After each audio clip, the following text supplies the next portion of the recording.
What is up, YouTube world? Alex here, bringing you another video. I have been on a bit of a break, just kind of life got busy, and so figured I'd try and catch up on a couple of videos here. This one is actually on loan to me, so the reason I got motivated to start filming again and try and get this back on the, get this show on the road kind of a thing is because this is on loan, and the person who loaned it to me is asking for it back, so I figured I'd try to get a video done here, just kind of talking through some of my thoughts and first impressions. This is a Jessie Jarosz M75 model, and I'm not sure if I'm getting the pronunciation of that name correct, but I had never handled any of his work, and so my buddy Caleb gave me an opportunity to check this out and handle it, and he said I could carry it and use it, and so I've had it for 4 or 5 weeks now. So I certainly want to say thank you for letting me take a look at it. I'm certainly impressed with it, and I just wanted to kind of walk through my thoughts. So like I said, this is the M75 model. It's kind of got a belt satin finish here. You can see his logo there. I'm trying to catch it in the light correctly. It's a thumb stud knife, and his lock is using a compression lock, which is kind of different for me. I kind of got into knives maybe along the like Benchmade route. I feel like most people kind of go like Benchmade or Spyderco or maybe Microtech, or like when they start to kind of step up in the nicer higher end knife world, kind of coming off of just cheapy knives. Spyderco is probably most people's first introduction to liner locks, although I didn't get super into Spyderco over some of the other knife brands. Not that I don't like them, it's just that's not really where I started. And then by the time that I had gotten well versed in knife collecting, I had kind of moved up away from collecting production knives. So I just never really got the opportunity to own like a Spyderco or play around with a liner lock.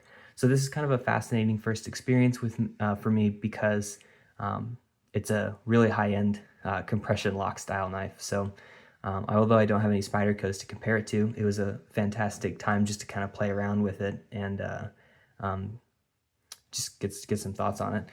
So you can see he's got these like nice satin turned pivots. They're Torx, and then these are candy cane micarta scales. So they kind of have like a yellow ivory color with red lines kind of coming through, and it's got some shading. Frankly, the scales are kind of pretty fun. I like the look of them. They're definitely different. Nothing I have had has ever been like this before. You can see he's got them fastened with a couple of Torx screws. One thing I didn't point out is that he's got these pivot collars on there, which look great. They're kind of a bronzy micarta color. I assume they're titanium. Pull it off the camera here. Yeah, I think they're titanium, but they match really well. He did a great job with these liners. I like the finishing on this knife quite a bit. He's got the back spacers, that candy cane micarta.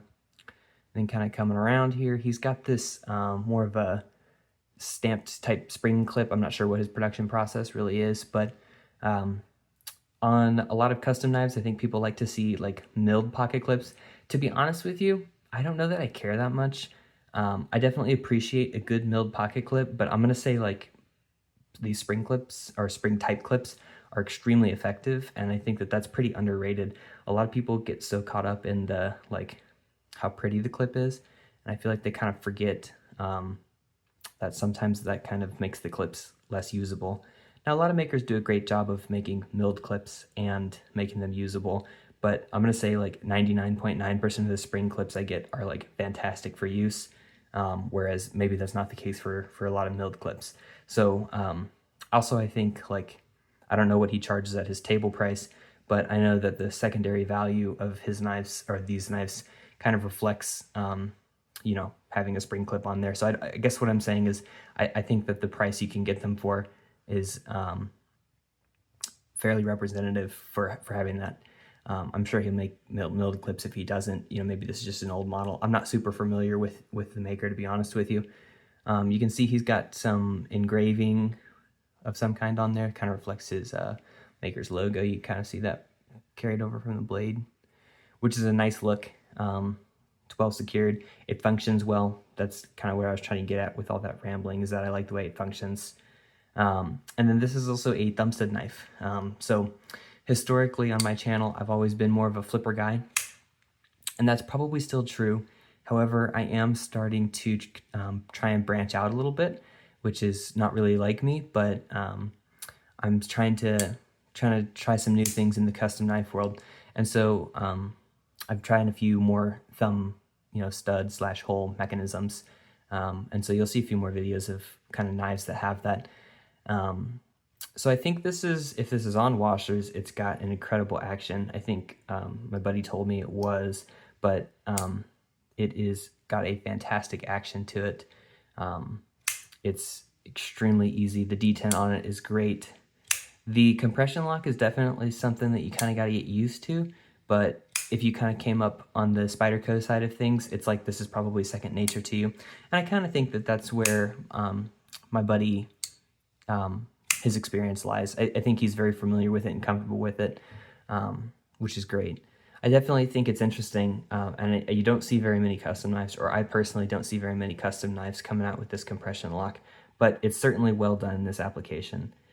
Otherwise, the action on this is fantastic. Like I had mentioned, it's pretty easy to like slow roll out. You can certainly kind of just throw it out with your thumb, or you can kind of do the like middle flick pretty easily too. And that's something that I've started to appreciate more on some of these like thumb stud / thumb hole opening knives, is that like the flipper, you can kind of just have the flipping action. Like you can get silly with it and do you can reverse flick. You can do things that like don't really make sense in day-to-day use, but is amusing, or shows like a really well dialed in detent. That being said, just generally, I'd say there's more opening mechanisms that a thumb stud or thumb hole tends to offer. So that's certainly been amusing. He's got this really nice, fantastic jimping on the blade. It's not super aggressive, but it does provide a little bit of traction there, which is nice. He's got a nice swedge on there. I generally like the blade shape on this knife. I think it's very usable, which is a plus. I haven't personally used it because it's not really my knife, although I was given permission to. I just didn't feel right about tearing up somebody else's stuff. And this is kind of a smaller knife. I don't have my comparisons sitting next to me, but I guess like it doesn't have a ton of blade, and its handle is relatively compact. I have like medium large hands, depending on what kind of glove I'm wearing, and this knife fits fantastically in my hand.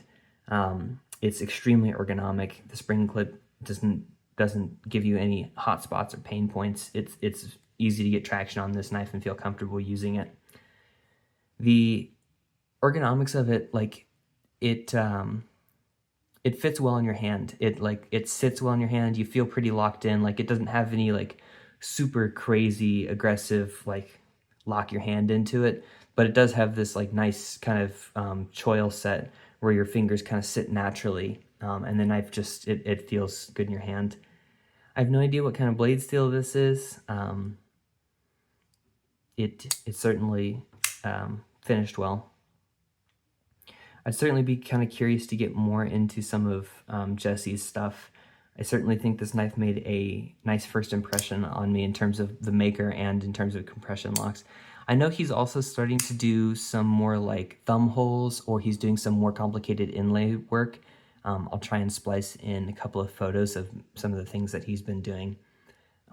But he's certainly a talented maker, and I think he is pretty well liked in the knife community. I haven't personally worked with him, and I don't know if I've seen him at any shows before, but I know that my friend really likes him and says he's a really good guy, and I think that he stands by his work, and he does right by the community. In some of the Facebook groups, I think he brings up some really interesting engagement points, especially when it comes, especially when like topics come up from like the maker's perspective of like what making knives is like, both in terms of like the choices that he makes as a maker, in terms of like what he puts into the knife, as well as kind of like things that he works through with customers and why he makes decisions. And he's one of the more vocal makers, at least as of late, on some of these Facebook groups, which is something that I've kind of come to appreciate. So I don't have a whole lot else to add on this just because I didn't have a lot of experience using it. But I just kind of wanted to get something out there and appreciate this knife for what it is. And like I said, I wanted to say thank you to my friend who generously sent this to me to check out for a little while. So I will get this boxed up for him and send this back. But yeah, I'm really impressed with this. And like I said, it seems like you can get these for what I would consider pretty fair prices. I have no idea if he's using like water jet and CNC or how he makes his knives. That's not really the most important thing to me. I think it's more about like, you know, what can you get as a customer out of him, or like how much can you work with him on getting things that you want. That's kind of what making custom knives is more about rather than how you make it. But I'm just not sure what his process there is. I guess one more thing to add, just as kind of I continue handling the knife, it's kind of interesting not having like a lock bar or something on the bottom. Usually you kind of like when you dig your finger in, you can kind of feel what that's like. Or like you can kind of feel the separation of the materials on your hands at least. Not really so for this because obviously it's just two like pieces of titanium and then the scale sandwiched on. And they're finished really well, so you don't really feel any gaps, of course, as you'd expect from a knife of this level. And you don't feel that. The other thing is, like, I don't know why you would be trying to, like, hold the knife like this. There's no hot spots here. Like, your hand runs over it pretty smooth. You feel, like, the gap that he's got in there. You can kind of see that there, so you can easily get to that compression lock. It's very easy to actuate, like, and it's not like it's not in your way when you're, like, using the knife. And I guess that's another interesting thing about having, like, no flipper. Like when you have a flipper, you kind of run your hand back to that spot, like just as you naturally use the knife, but not really so on a thumb stud knife. So it's kind of, I guess I would maybe prefer this kind of compression lock in a thumb knife over maybe a flipper, which I'm not sure if that's even possible. I just don't really know what the mechanics of that would look like. But yeah, it's ergonomic in the way it's set. I think it's a smart design. I think everything about it works really well. I think the way that he designed it and the way that he implemented everything really makes a lot of sense here. So I'm certainly interested in checking out more of his work. So just kind of go one more time around. I apologize for the lighting. It's not the best today, but I'm just kind of working with what I got up. So I hope you enjoyed the video anyways. And let me know what you think. Let me know if you have had a chance to own any of Jessie's work and what you think of it.